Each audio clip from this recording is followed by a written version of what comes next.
There are certain things a man does when no one is watching that tell you everything about who he actually is. Robin Williams was famous for what happened under the lights, the routines, the characters, the films, the moments that millions witnessed and remembered and passed down. But the truest version of Robin Williams existed in the places the cameras never went, in corridors that smelled of antiseptic and institutional linoleum, in rooms where the windows were covered with children's drawings taped to the glass, in wards where the patients were small and the machines beside their beds were large, and the distance between the two felt unbearable to anyone paying attention. Robin Williams paid attention. He always paid attention. This is the story of something he did for nearly 3 decades, consistently, quietly, without announcement or agenda. Something his manager logged in appointment books as personal time.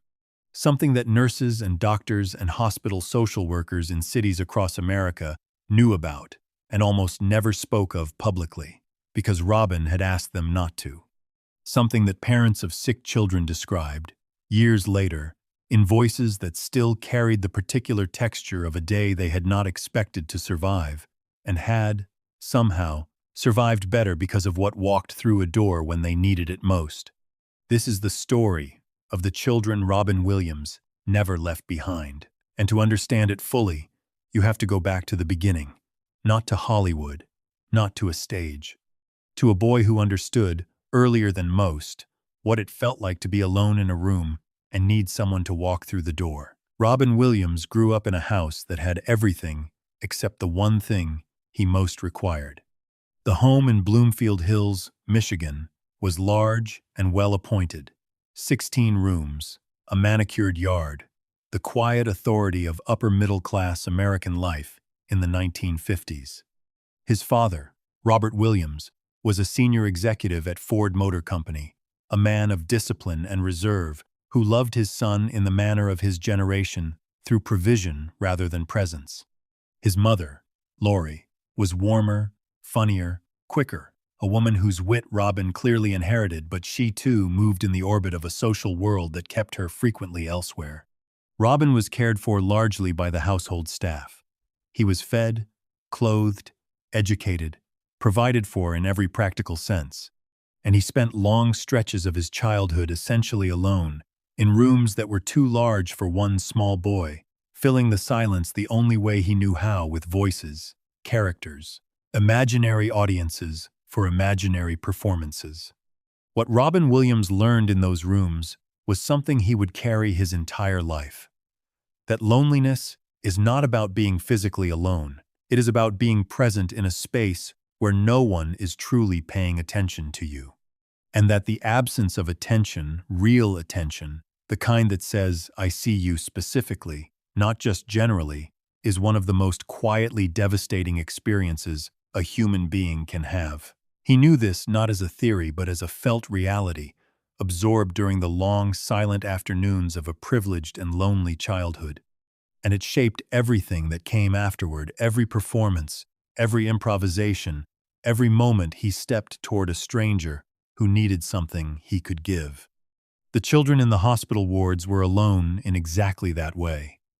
Not physically, their parents were often present, their nurses attentive, their doctors diligent, but they were alone in the deeper sense, stranded in an experience that the adult world could not fully enter, surrounded by people who loved them but could not always reach them across the distance that serious illness creates. They were in a foreign country, and most of the visitors spoke the wrong language. Robin Williams spoke their language. He had always spoken it. He had been learning it since childhood, in the quiet rooms of a house in Michigan, and he never stopped. The hospital visits began quietly, without design, sometime in the early 1980s. Robin had achieved the kind of fame that transforms the texture of daily life. Mork and Mindy had made him a household name. His stand-up specials were cultural events. His face was on magazine covers, and his voice was recognizable to virtually every person in America. He was, by any measure, one of the most famous human beings on Earth. And fame, he was discovering, was its own kind of isolation. The machinery of celebrity creates a buffer between a person and the world. Handlers, schedules, security, the logistics of being recognized everywhere you go, all of it conspires to place a layer of managed distance between the famous person and unmediated human contact. Robin Williams had spent his entire life reaching toward genuine connection, and now the very success that should have brought him closer to people was making it harder to simply be with them. He needed something that fame could not organize or manage or turn into an event. The first documented visit, documented only because a nurse at the hospital kept a personal journal and wrote about it years later, was to a children's ward in San Francisco in 1982. Robin was in the city for a show. He had a free afternoon. No one is entirely certain how the visit came about. The nurse's account simply describes him appearing at the nursing station, unannounced, asking if it would be all right if he spent some time with the kids. He was not in costume. He was not carrying a film crew or a publicist.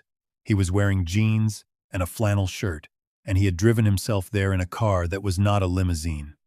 The charge nurse, a woman named Gloria Hess, asked him to wait while she checked with the ward supervisor. She was gone for 3 minutes.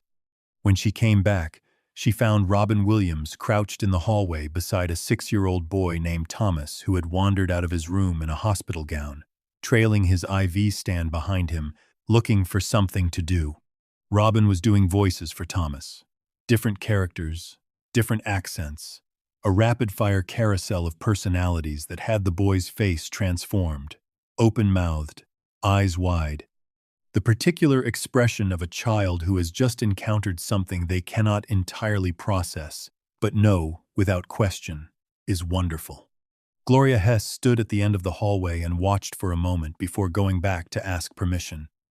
She would later write in her journal, "I have been a pediatric nurse for 11 years. I have seen a lot of people come to this ward, meaning, well, I have never seen anything like what I saw in that hallway. He wasn't performing for the child, he was playing with him. There is a difference, and it matters enormously." And Robin Williams understood it without anyone having to explain it. He stayed for 4 hours that afternoon. He went room to room, not with a plan, not with prepared material, but responsively, reading each child the way he read every room he ever entered, finding what that specific child needed, and giving it to them with a specificity and generosity that left the nursing staff quietly stunned. Some children he made laugh until they cried.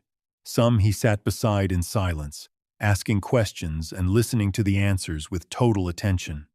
A teenager named Marcus, 15 years old, 3 months into treatment for leukemia, had not spoken more than a few words to anyone in 2 weeks.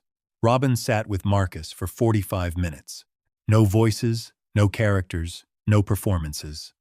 He talked to Marcus about music. Marcus had been a drummer before the diagnosis, and asked him what bands he loved, and whether he thought John Bonham was actually the greatest rock drummer who had ever lived, or whether that was just what people said because Led Zeppelin was Led Zeppelin. Marcus talked for 45 minutes. The nurse who witnessed it said she had to leave the room because she could not stop crying and she did not want Marcus to see. Robin asked, before he left, that the visit not be publicized. Gloria Hess assumed this was a one-time request from a celebrity who had done a good deed and wanted to avoid the appearance of self-promotion. She agreed, filed it away, and expected never to see him again. He came back 3 weeks later, and then again 6 weeks after that. And then the visits became a pattern that would continue, with varying frequency, for the rest of his life. What Robin Williams built over the following 2 decades was not a formal program. It had no name, no press release, no charity branding. It was simply a practice, a recurring commitment, worked around his schedule wherever he was, to walk into a children's hospital and be present with the people inside it. He visited wards in San Francisco and Los Angeles, in New York and Boston, in Chicago and Seattle. The visits happened in England, Australia, and Germany. They happened in field hospitals during USO tours in the Middle East, where the patients were young soldiers rather than sick children, but the need was identical. His manager, Marcia Garces, later described the visits as non-negotiable in Robin's personal calendar. You could move them if you had to, but you had to give him something back. He needed them. I think they were the thing that reminded him why the rest of it mattered. The filming, the touring, the awards. All of that could become very abstract, very quickly. The hospitals were never abstract. The visits were not without emotional cost. Robin was not a man who could maintain professional distance from suffering. He went into those rooms and felt what was happening in them, the fear, the exhaustion, the grief of parents watching their children fight battles no parent is equipped to watch. He brought enormous energy into the wards and left them, often, quietly depleted. His friend Billy Crystal said years after Robin's death, "He would call me sometimes after one of those visits, and he'd just talk about the kids, what they'd said, what had made them laugh. He wasn't performing when he talked about them. He was just a person who had been with other people who were suffering, trying to carry it without letting it crush him." There is a story from 1994 that has been told, in fragments, by several people who were present. Robin was filming in Los Angeles when he learned, through a mutual contact, about a 7-year-old girl named Sophie Brennan, who was a patient at Children's Hospital Los Angeles. Sophie had been diagnosed with a rare autoimmune condition that had kept her hospitalized for most of the preceding year. She had, by all accounts, a remarkable personality, fierce, funny, opinionated in the way that certain 7-year-olds are, with a precise sense of what she liked and what she did not like, and no particular interest in softening either assessment. What Sophie did not like, her parents and nurses had learned, was being condescended to. She had no patience for the particular brand of cheerful falseness that well-meaning adults sometimes deployed around sick children, the bright voices, the careful avoidance of anything real, the performance of normalcy that everyone in the room knew was a performance. Sophie saw through it immediately, and her response was a withering 7-year-old silence that made grown adults feel appropriately foolish. Robin Williams arrived on a Thursday afternoon, unannounced, in jeans and a shirt, and knocked on Sophie's door. Sophie looked at him from her bed with the evaluating expression she reserved for new arrivals. "I know who you are," she said. "Good," Robin said, pulling a chair up beside her bed without being invited. "Then we can skip the part where I introduce myself and get straight to the part where you tell me what's wrong with the cartoons on this ward's television." Sophie stared at him for a moment. "Everything," she said. "Perfect," Robin said. "Tell me, specifically." They spent 3 hours together. Sophie's mother, Karen Brennan, sat in a chair in the corner of the room and later described the afternoon as one of the most extraordinary things she had witnessed in her life. Not because Robin Williams made Sophie laugh, though he did, repeatedly, and it was the deep, genuine laughter of a child who has been genuinely surprised rather than performed at, but because he treated Sophie as an equal, as a person whose opinions were worth arguing with, whose observations deserved real responses, whose intelligence was something to be engaged rather than managed. "He never talked down to her," Karen Brennan said. "Not once, not for a second. He was completely, entirely present with her as a person. And Sophie had been so tired. She'd been in that hospital for so long, and she was so tired of being treated like a patient instead of a person. And in those 3 hours, she wasn't a patient. She was just a girl having an argument about cartoons with someone who took her seriously." When Robin stood to leave, Sophie said, without looking up from the book she had returned to, "You can come back if you want." Robin said, "I was going to, whether you invited me or not." He came back twice more during Sophie Brennan's hospitalization. On his third visit, he brought a portable cassette player and a tape of a cartoon soundtrack she had mentioned wanting to hear. He had driven to 3 different music stores in Los Angeles to find it. Sophie Brennan was discharged 4 months later. She is an adult now, working in pediatric medicine herself. She has spoken about that Thursday afternoon only once, in a brief interview, and what she said was this: "I was 7 years old, and I was very sick, and I was very angry about being sick. And a stranger walked through my door and treated me like my anger was reasonable. and my opinions were worth having, and my sense of humor was something to be met rather than managed. I don't think I can fully explain what that did for me, but I know it mattered. The reasons Robin Williams returned to those wards again and again across nearly 3 decades are not difficult to understand if you know where he came from. He had been a lonely child in a room full of things, performing for no one, waiting for someone to walk through the door and see him. The children in those wards were carrying their own version of that loneliness, a loneliness specific to illness, to the disorientation of a body that has stopped behaving as expected, to the exhausting work of being brave in front of people who need you to be brave. They were waiting, in their own way, for someone who would not need them to perform. Robin Williams was constitutionally incapable of walking past a need he could see. He had spent his entire public life making people feel seen, audiences in comedy clubs, viewers watching his films, soldiers far from home, strangers in hotel bars at 2 in the morning, who had not expected a famous comedian to sit down beside them and ask how they were doing and actually wait for the answer. The hospitals were simply the most concentrated version of something he did everywhere. What made the hospital visits different? What made them necessary to Robin in a way that his public performances were not, was the quality of attention they demanded. On stage, even in his most intimate moments, he was performing for a group. In the wards, he was with individuals, specific people. Thomas, in the hallway, with his IV stand. Marcus, who had not spoken in 2 weeks until they talked about Led Zeppelin. Sophie Brennan, with her 7-year-old precision and her exhausted fury, and her 3-hour argument about cartoons. These were not audiences, they were people. And Robin Williams, underneath all the talent and the fame and the dazzling velocity of his public persona, was above all else a person who needed to be with other people in the realest way available to him.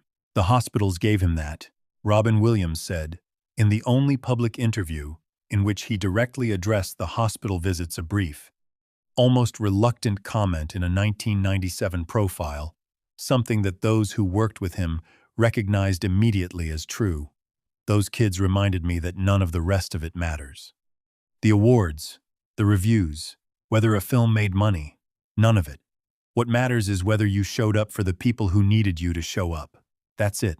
That's the whole thing. Robin Williams died in August 2014.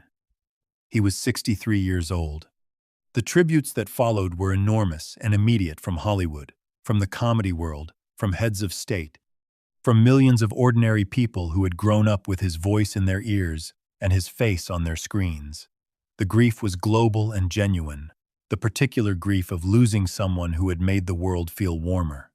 But among the quietest and most affecting responses were the ones that came from the hospitals. Nurses who had not publicly disclosed his visits came forward, carefully, to share what they had witnessed.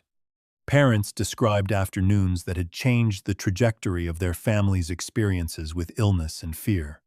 Former patients, now adults, spoke about a man who had walked through a door and treated them not as sick children to be pitied, but as complete human beings whose inner lives deserved full engagement. Sophie Brennan, the 7-year-old who had interrogated him about cartoons in 1994, was 27 years old when Robin Williams died. She had been working for 2 years as a resident in pediatric medicine. She heard the news during a shift. She stepped outside the hospital for a few minutes, alone, and stood in the parking lot in her white coat. She thought about a Thursday afternoon when she was 7 and very sick and very angry, and someone had knocked on her door and pulled up a chair without being invited and treated her like her anger was reasonable. She went back inside. She walked to the ward. She knocked on the door of a 9-year-old boy named Eli who had been admitted the previous week and had not spoken much to anyone since arriving. She pulled up a chair. She asked him what was wrong with the cartoons on the ward's television. Eli looked at her. "Everything," he said. "Perfect," Sophie Brennan said. "Tell me specifically." The greatest performances Robin Williams ever gave were never recorded. They happened in rooms without cameras, without audiences, without the infrastructure of fame and production and commercial intent. They happened between one person and another, between a man who understood loneliness from the inside and children who were living in it, temporarily, terrifyingly, and who needed someone to cross the distance and sit beside them and stay. He crossed that distance hundreds of times over nearly 30 years, quietly, consistently, without asking anything in return except the thing he had always needed, and that those rooms gave him in abundance: the chance to be genuinely with another person, present, paying attention, real. None of the rest of it matters. That was what he said. And the people who watched him in those corridors and those rooms, who saw what happened to children's faces when he walked through their doors, understood that he meant it entirely. The awards are archived. The films endure. The routines live on in recordings that will outlast everyone who made them. But somewhere, in a hospital ward in San Francisco in 1982, a 6-year-old boy named Thomas stood in a hallway with his IV stand and encountered something he would spend the rest of his life trying to describe. And in Los Angeles in 1994, a 7-year-old girl named Sophie Brennan argued about cartoons for 3 hours with a stranger who took her seriously. The best performance Robin Williams ever gave was presence. He gave it every time. And the people he gave it to carried it forward into their recovered lives, into the rooms where they eventually sat beside other people who needed exactly what he had given them. Not films, not laughter, not awards. The practice of showing up, of walking through the door, of pulling up a chair and waiting genuinely, patiently, for the answer. He showed up for the children, every time, without fail, without fanfare, without anything except the full weight of his attention and the understanding that being seen is the thing we need most, and that giving it costs everything and is worth it entirely.